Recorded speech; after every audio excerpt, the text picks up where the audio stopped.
Welcome back. We hope that you found the program so far exciting and inspirational. A very warm welcome to the innovation pitches in the category Smart Settlement and Urbanization. I am happy and excited to introduce our moderator of this session. Welcome to Alan Greenberg from EDT Partners from the UK. Alan, the stage is yours.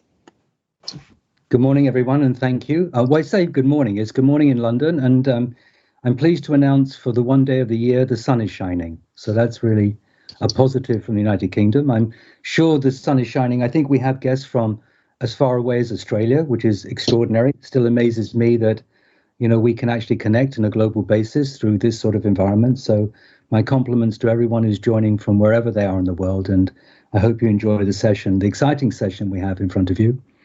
Nora and Peter invited me to give you a little background about me. I normally take 2 or 3 hours to talk about me, but I've been told I need to keep it slightly shorter in this particular session. If I have any fame at all, I used to work for a little company called Apple.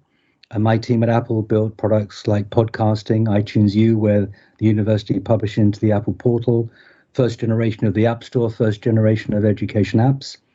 Then in 2007, I was either promoted or excommunicated and sent to China to work in Asia Pac, having caused so much chaos in Europe, they thought it'd be a good idea to send me to China. Spent a couple of years in China, then returned to the UK around about 2010. And I now work with hedge funds, VCs, angel investors, family offices, looking predominantly at education, health tech, blockchain, and digital companies. And I have a portfolio of businesses around the world. I'm a senior external advisor to McKinsey. I'm not sure whether senior is because I'm old or because I have any experience. Maybe we'll find out in the next hour or so. But the good thing is I have more fun than anybody you know. I mean, actually, I think now I work for Nora and Peter. I think most of my time is now given to WSA. So they have, but I unpaid, I'd point out. So if you want to feel sorry for me, I appreciate that. But it's been enormous fun to work on this project and be part of this cohort this year, and super exciting, and meeting lots of companies. And we're going to see or hear from 4 of these companies in the next hour or so. So thank you for that. So do we go next to the first of the pitches? Okay, so I need to remember who comes first. I think I know who comes first. I think first we're going to visit Australia, Wicked Lab, and I'm keen to hear who is presenting from the company. I see we have somebody in the picture frame there. Hello. Hello. I'm talking to Emily. Hello, Emily. How are you? You are. I'm good. How are you? So it's amazing. We can actually talk in real time. I think the last time I spoke to someone in Australia, there was a 2-minute lag between the conversation. So maybe technology has improved since that point. Well, hopefully my NBN, our National Broadband Network, stands up to the test tonight. So don't let me down. Indeed. Do you have your slides ready? Are some slides you want to share with us? I do. Just bear with me. I just want to make sure that we are... Oops, hang on. Let's get to see the messiness of my desktop. Sorry, everyone. Bear with me. The fact you like grapefruit. Of course. Yeah, I do like... Of course. Sorry, I'm just having issues now getting my slides up. No, it's okay. Can I tell everyone how clever you are? Would that be helpful? You certainly can. Yes, that would be great. So what is really interesting is on Wicked Labs, they're one of the early companies looking at the visualization of data and the ability to drive neural networks, to drive AI information and to support that. But I think Emily can probably do a better job than me in telling people about Wicked Labs. So Emily, I'm going to pass it to you. I'm going to be very strict. In 3 minutes, I'm going to hook you off the stage in 3 minutes. So whenever you're ready. Let me know when the gong happens. Thank you. You're happy to go whenever you're comfortable. Great. Let's go. To understand the value of the tool for systemic change, we need to just take a moment to understand the type of problem the tool is trying to address. We are not focused on simple or complicated problems. We are focused on addressing wicked problems, which can be expressed as STGs. This image beautifully captures the complexity of wicked problems and their unique characteristics. And to address wicked problems effectively, we need to take a whole of systems approach. We need all the initiatives and the partnering organisations, which we call a solution ecosystem, to work better together on tackling these problems. To do this, we need to support these solution ecosystems to transition to a better way of working. We need to create systems change. Wicked Lab's evidence-based systems change framework supports these solution ecosystems to transition. The framework that underpins this framework underpins our tool for systemic change, and the tool enables change makers to visualise their solution ecosystem, strengthen their system change activity, and measure changes to their system over time. By mapping initiatives that are working on a wicked problem in a place to Wicked Lab's 9 focus areas, communities can see how their solution ecosystem is functioning, and most importantly, they can take targeted action to strengthen it. Ecosystem maps also provide insight into the structure of these networks, of the organisations that are partnering on these initiatives. Wicked Labs has worked with more than 50 communities, mapping over 550 initiatives with 1,200 partners who are working on tackling wicked problems together. The impact at a community level has been published in a number of peer-reviewed articles. We are very excited to launch at this World Congress our newest STG feature. These new features will enable communities to visualise, strengthen and measure their contributions to the 17 SDGs and the 169 targets, and visualise the interrelationships between thematic goals and targets. We are continuing to grow our impact by working with governments, not-for-profits, universities and social entrepreneurs around the world to create systems change. No one initiative or organisation can succeed alone in tackling wicked problems. The tool for systemic change is providing communities with a tool to strengthen these partnerships in order to create the systems change we need to tackle wicked problems. Thank you. Well done. I would point out you've got 15 seconds left, but I'm going to grab that time. And as our judging team join this conversation, let me start with just saying to you, I think it's very interesting what you're doing. Certainly when you look at ESG, I think it's really interesting. Oh, now I've got to work out how to use my timer. There you go. This is embarrassing. Okay, timer stopped. When you look at the world and you look at what is referred to as impact auditing, and you look at ESG, I think what you're doing is really interesting. I think you're one of the early companies really embracing this impact audit piece. And just for those who might not know what an impact audit is, we audit companies from a P&L point of view. So we audit their financials, and we wouldn't work with or invest in a company if they didn't have financial audits that we could examine and extrapolate and question. But do we actually audit impact? Do we actually audit the world of impact and the impact we're having on the world? And I think what Emily has outlined in the brief 3 minutes is that this is an innovative company looking directly at that. And I'm going to see, are there any questions from the judging panel? I can't see anybody's hand at this point in time. So I'm going to, I think Leva is, okay. I'm going to go to Eva. Eva's my best friend. So I'm going to go to Eva first, if I may. Thank you very much for presenting a very interesting solution. Just a question. You are working with very important challenges and many of them, but for you as a developer, as creators, what is for you the biggest challenge you are facing now? Thank you. As a company? As a company, as a developer of very innovative solution. We are at a very unique stage. We're actually in a growth stage of our business. We've been working in this space, developing the tools and our learning programs that support the implementation of the tool for 6 years. And at each stage, we've had a unique set of challenges. At the moment, for us, it's scaling globally. And when I say globally, it's the challenges of having teams working in different time zones, supporting the diverse needs of those different teams. So that is the biggest challenge for us at the moment. Can I go to Eva, please? Eva, I think you have a question you wanted to ask. Yes, thank you. I'm very impressed by your approach to tackle complex challenges. I think that is what we all are thinking about at the moment. And I'd be keen to learn more about your business model. So do you offer services to communities and accompany them by using your tool? Or do you offer licenses to the tool? So can you give us more information on that? Yeah, absolutely. So we've set ourselves up for scale in that we build the capacity of individuals or teams to understand the framework and then use the tool in their own communities. And so we then, once we've done our capacity building programs and they understand the key principles, so the framework is based on complex adaptive systems theory. So we give a really robust but very applied overview of those principles.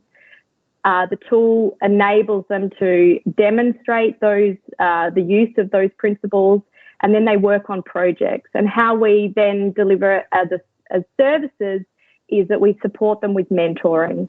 So they are doing the work out in the community using the tool to tackle complex social policy problems, wicked problems, and we mentor them in applying the framework. So we have two ways of we have two streams of revenue. We have our capacity building training programs, and then we have our software as a service licensing that is ongoing as well. And one last question. I'm going to go over and speak to Dorothy, if I may, please. Thank you, Alan. Interesting presentation, even though we couldn't really see what was on the slides because there's so much and the writing was a bit faint. I'm just wondering, wicked problems could be very expensive problems. And I'm looking at quick and dirty approaches to problem solving versus something like this, which is very data-driven. Could we have situations where it's actually too expensive to solve the wicked problem using your solution, both in terms of finance and time? So I'm just trying to get you to tease those elements out.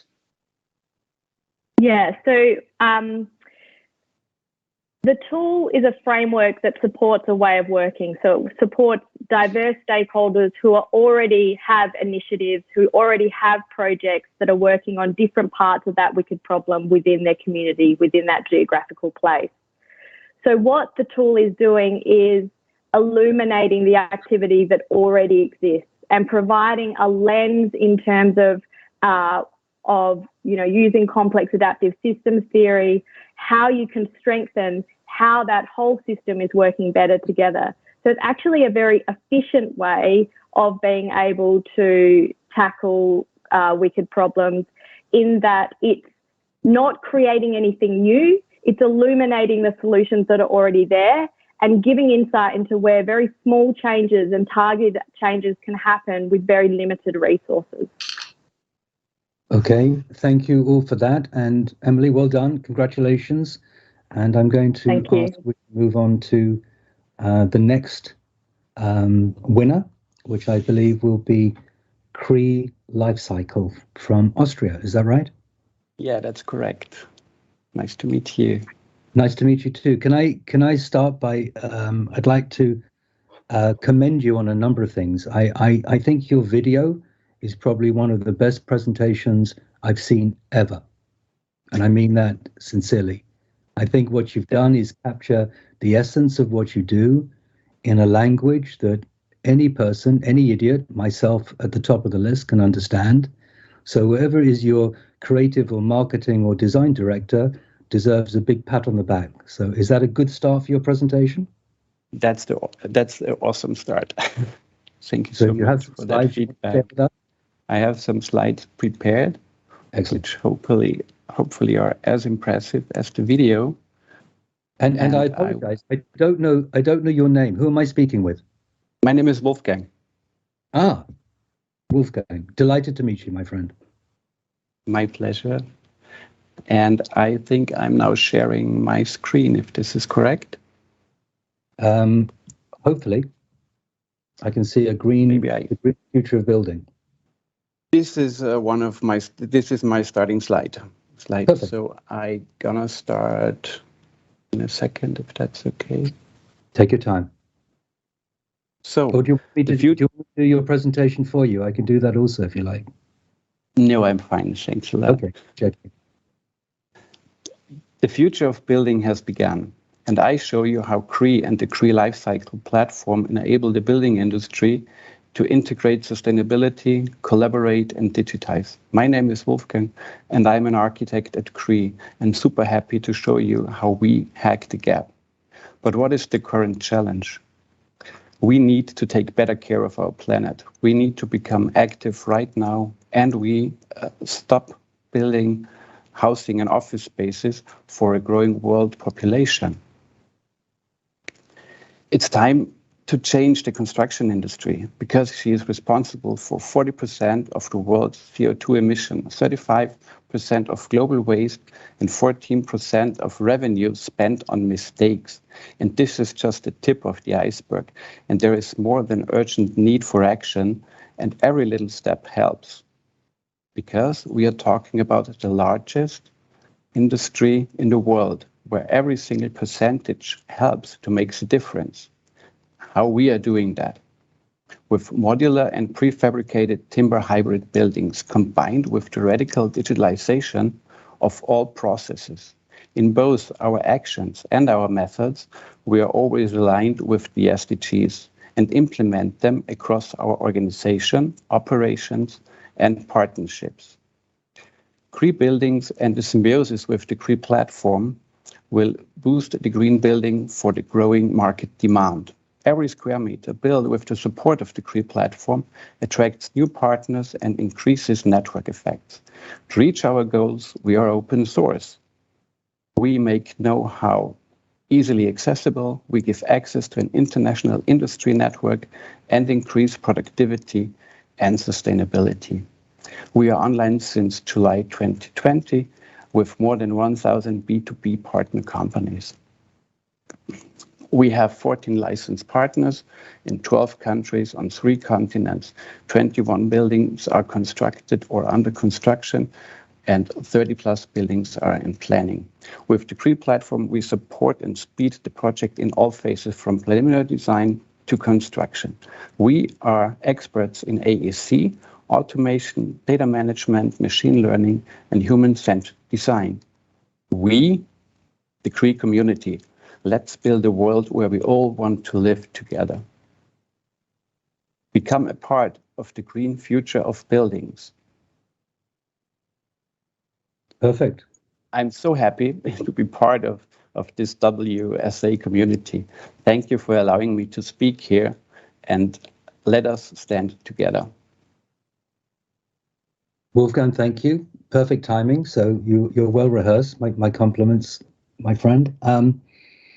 If I can just start the conversation off on the questions and the judges, I think one of the things that impresses me most is that you really understand that advocacy is part of this engagement piece. So it's not just that you have technical capability and you are obviously very good at what you do, but you actually understand that if you don't bring people with you and if you don't help them understand the challenges in front of them, then you have a barrier to adoption and a barrier to engagement. Do you want to comment on the advocacy piece? Say again? Do you want to comment on the advocacy piece, on the teaching element and the thought leadership that you're providing for your So this is key. This is key to everything we do, because one of the core messages of our founder is we have to share what we know, because we don't know what the others know. Therefore, we have to start sharing and get into a close relationship to all of our partners. And in the last couple of years, we found the right tools to do that. And this is what makes us very optimistic that we really can have an impact on the whole industry, because actually you have to know that we are in an industry which is very conservative, basically, but on the other hand, very technology driven. So we bridge this gap. So and we in the CREE team, we are very diverse. So we bring in different nationalities, different know-how, and people from around the world to develop the thing forward together. And are you connecting with schools of architecture and universities? Is that something you're looking to do? That's also something we do and we did in the past, because we have to say we are on the market since 10 years. So CREE started out of a research project, then it became a company, and along that way we had many contacts with many different people, with universities, with other innovation centers and stuff like that. So this is how we like to work. Thank you. Eva, I can see your hand. Would you like to ask Wolfgang a question? Eva, you're muted. I think it was... My hand was still raised from the last pitch. As I am a fan of CREE and know them quite well, as I am from Austria too, I have no question at the moment. Okay. Thanks for the compliment. Let me also point out, I think that the work you're doing, Wolfgang, and again, I'm assuming that the thought leadership comes from your community. So as people come on the platform, you bring them in and you offer them the opportunity to share their thought leadership and their insights. Is that a reasonable assumption? Yeah. This is the way how we want to learn in the future. So, and this was actually the motivation, so that we bring in people and they share what they know and they get our knowledge, so that we speed up the learning curve. Okay, I'm going to pass on to Dorothy. I think she has a question. Dorothy, please. Thank you. A very excellent presentation. I'm just curious, because you said you've been doing this for 10 years. Normally with WSA, we are looking at innovations within the last couple of years. So if you can clarify for me what happened. Sorry for the misunderstanding. So the company called CREE is working or is on the market since 10 years. So the CREE LifeCycle platform created by CREE is now 3 years old. Thanks. But sorry for the misunderstanding and the wording. Okay, thanks. We're coming, unless anybody else has a question, we're coming to the end of the question and answers, but I would like to just point something out to you, Wolfgang, is that the methodology that you're building for architecture and for building, the building industry, this platform and this capability can be applied to many other areas and other areas of innovative thought leadership. So I think this is something that you might also need to consider over time, is that you have a technology play as much as you have a specific area on a particular subject matter. So thank you for your time. Very grateful. Again, I'm still trying to operate my phone. So as an ex-Apple person, it just goes to show that even we can't operate our technology correctly, but you seem to have a better command of your technology than I have my technology. So my compliments and best wishes and congratulations on being a winner in this section. Thank you. Thanks again for having me. Okay, so we're moving on, and I believe the next person on my list is a company from India, Machli, if that's the correct pronunciation. And who am I speaking with, please?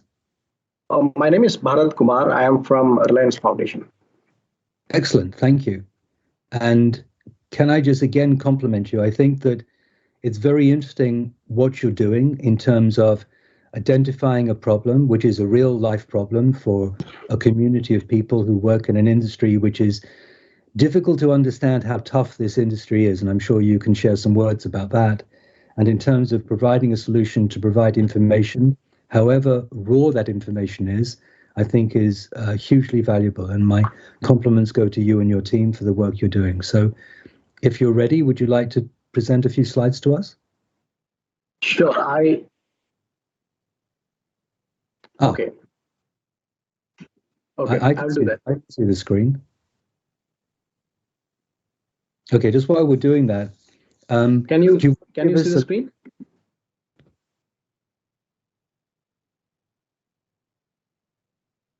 And just to say, while we're waiting for that, do you want to provide us a little bit of the backstory? How or why did this come about? I'm sure it wasn't an accident. There must have been something that motivated this innovation. So. Yeah, so we have been working for farmers, fisher folk, and livestock farmers for years now, and what we felt is there is open source data available, but the open source data is not often sufficient. It doesn't fulfill the need for the fisher folk community. Let me interrupt you 1 second, if I may, just to say that to be fair to the other winners, I'm going to start the timer now, and you have 3 minutes. So if you go to your slides, and then I'm sure we'll come back to this in the Q&A section, if you're ready. Yeah, can you see the presentation now? I can see it clearly, yes. Okay, I'm ready. Yeah, thanks. Cool, please.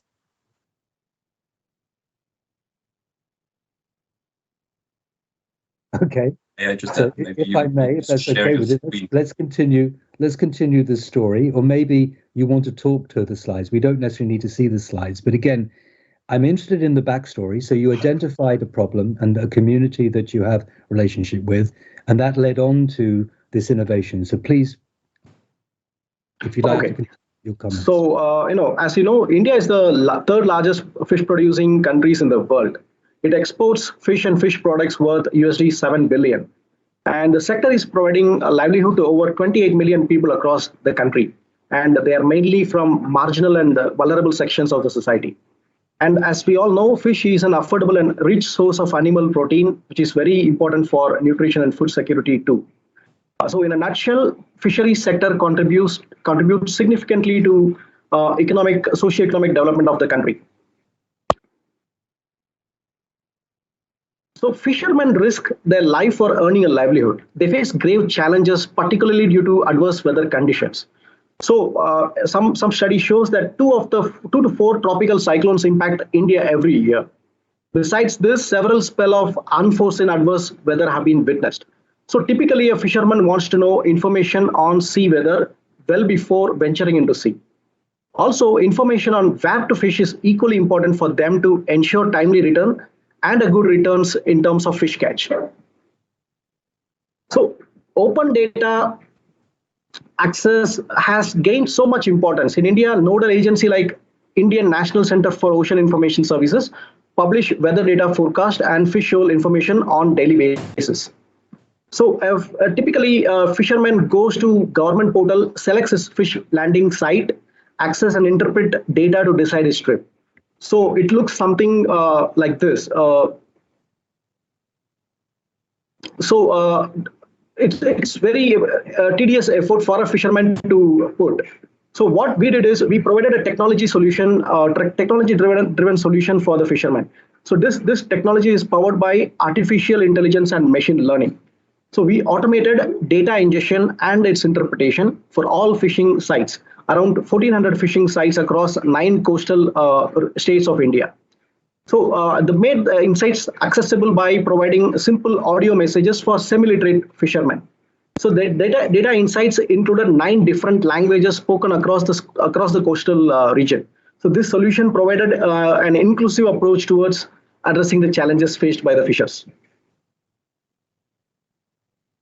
And so what we have seen is open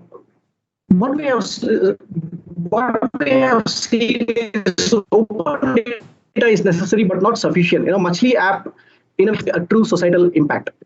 And some of our studies shows that 95% of the fishermen reported to have avoided empty fishing trip by following ocean state forecast advisories. And they were also able to save on operational cost and generate additional income that is worth $4,400 approximately per fisherman per year. Okay, and this effort is also reducing carbon emission as a result of saving on diesel. Yeah. Going to interrupt you there, if I may, because your 3 minutes is up. But thank you for giving some insights to the platform and your capability. And before I go to my colleagues, I wanted to ask, on two sides. One is, from a management point of view, are you also looking to manage the resources efficient? So, for example, in the United Kingdom and Europe, we have challenges with the resources that exist in the seas around our islands, around our coast. So we're looking to manage those resources in such a manner that the resources can rebuild over time. Is that something you're also looking at from a resource point of view? Yes. So what we are doing is, we are also protecting the critical areas like the critical areas where the fish where the reproduction actually takes place. So certain areas we tend to send advisories beyond an area where which is advisable for fishing. So we don't generally send the areas where that has to be protected for future generation. Understood. And so again, that's sustainable fishing. So we are into sustainable fishing. This one, we are sending advisories to beyond a limit which is advisable by government. Okay. And then the other question, and again, the other challenge is to do with just the bandwidth. Is that the challenge is you're predominantly working with mobile technology, I assume. So you're using a chatbot or a similar sort of messaging capability. Do you have challenges in terms of the bandwidth of reaching? Because obviously when people are onshore, I assume it's quite efficient. But when people are outside of an area of vicinity, do you have challenges with the bandwidth issues? No, initial days we did had challenges, but now we have actually overcome some of the bandwidth issues. We were able to so far we are able to cater close to 280,000 fishermen across the coastal region. So we are quite well managing with regard to the bandwidth issues. Perfect. Can I please go to Dorothy? Dorothy, I think you have a question. Thank you. This is a really interesting application for from a business point of view as well as from an empowerment point of view. My impression is it's being financed by Reliance. What is really the business model here? Okay. So this is under the CSR of Reliance Industries. So it's a non-profit company. The Reliance Foundation is a non-profit company. So we are doing it as a social development initiative. Okay, so it's dependent on Reliance continuing to finance it. So yes. Do you collect any kind of support from the farming communities, the fisherfolk communities, or it's completely free? No, it's completely free. We don't have any support. So we have a memorandum of understanding with the government of India, the INCOIS. So INCOIS is the nodal agency which provides weather advisories for fishermen as well as for farmers now. So we have MOU with them, and through that, we are functioning smoothly as of now. But other than that, the primary users, fishermen, they are not incurred any charges for using this. This application is free of cost, and it is available in Google Play Store. Okay, are there any other questions from my team of helpers? Eva, I think you have something you want to contribute, please. Thank you. I'm sure that was a very good investment of your partners to finance the development of that application. What about the sustainability? Do you think you will be able to offer your service for free in future? Yeah, we are continuing to do so, yeah. Great, good to know. Okay, and again, thank you. Do you have feedback coming from your community? I assume it's not just taking the data from the open data, but are you also working with your community to get peer-to-peer relationships and advice and support from that point of view? Because I'm sure you have some very experienced fishermen who could help some of maybe the slightly younger ones. Is that also part of the program? Yeah, we have diverse group, a lot of young ones as well as old ones. And we have equal support from the community as well. For instance, some of the wave rider buoy that was installed in the coastal region, it was due to the wave drift, it got lost. So the fishermen were able to support us in finding it out. So we were able to seek support from the fishermen. So there are quite a lot of support, even not only in case of the fishing aspect, but they are also supporting us in managing the disaster response and other related events. So whenever any disaster hits, particularly recently there was a huge natural cyclone in Kerala, where fishermen actually supported in evacuating people. So that was an immense help. We have huge support from them as well. They supported. They came up with their free of cost their boat, and then they supported in evacuating people who were stranded in between. Perfect. I think in the times we live, that's a very important element of what you do. So thank you for your contribution. Again, congratulations on being a winner in this category. My compliments. Thank you all.